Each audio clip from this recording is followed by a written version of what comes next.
At the EBRD annual meetings in the UK, the Minister of Planning, Economic Development and International Cooperation and the country's governor at the EBRD, Rania El-Mashat, has highlighted the country's improved economic outlook as a result of ongoing structural reforms.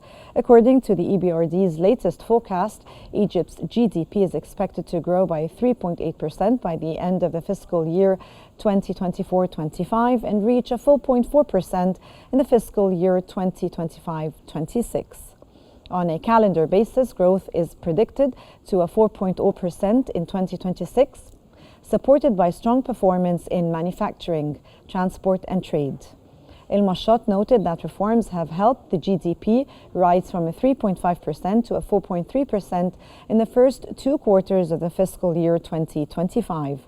She reaffirmed Egypt's commitment to macroeconomic stability, private sector growth, and export-led development through targeted investment, industrial policy, and regulatory streamlining.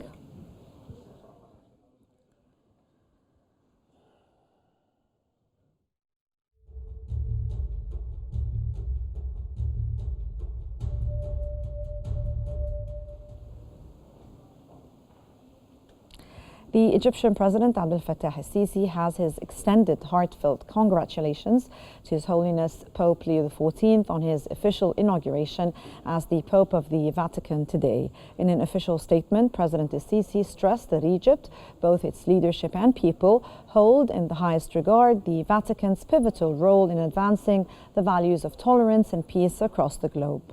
The Egyptian president sincerely wished His Holiness Pope Leo XIV great success in his noble humanitarian mission.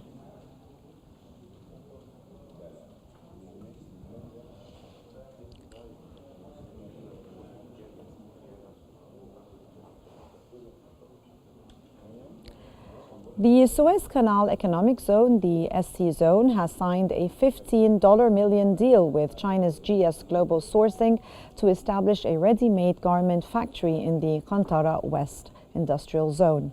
Spanning 27,000 square meters, the facility will create around 2,000 direct jobs and produce over 12 million garments annually for export.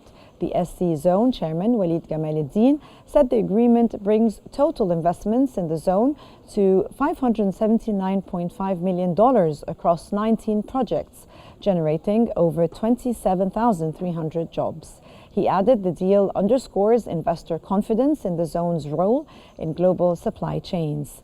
GS Global, part of a group with operations in 6 countries, joins other textile investors in Qantara West, including recent deals with Jiangsu Goutai, $10 million, and Turkey's Iroglu, holding $51 million.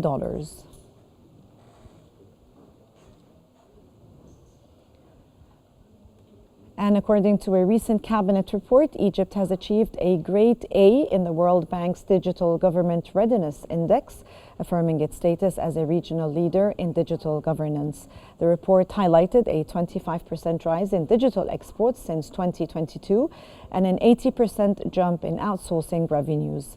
The findings were released on the World Telecommunication Day, reflecting Egypt's accelerated shift towards comprehensive e-government and technology-driven public services.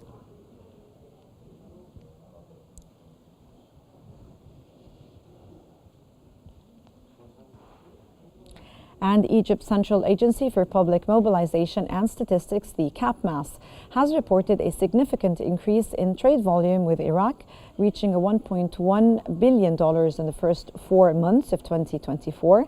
Egyptian exports to Iraq jumped to $816 million, marking an 18.3% increase from the same period in 2023.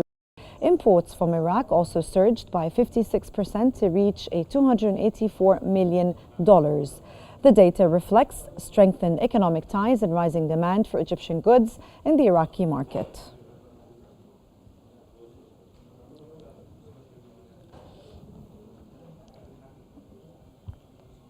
Egypt's unemployment rate fell to 6.3% in the first quarter of 2025, down from 6.7% a year earlier. According to the Central Agency for Public Mobilization and Statistics, the Qnews, the labor force grew to 33.4 million, with 342,000 new jobs added and 19,000 fewer unemployed.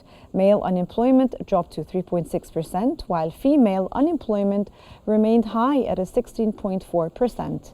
Youth made up to 58.6% of the unemployed. Rural unemployment fell to 3.6%, while urban unemployment rose to 9.8%. Salaried workers made up nearly 70% of the workforce, with a rise in self-employment to 22%.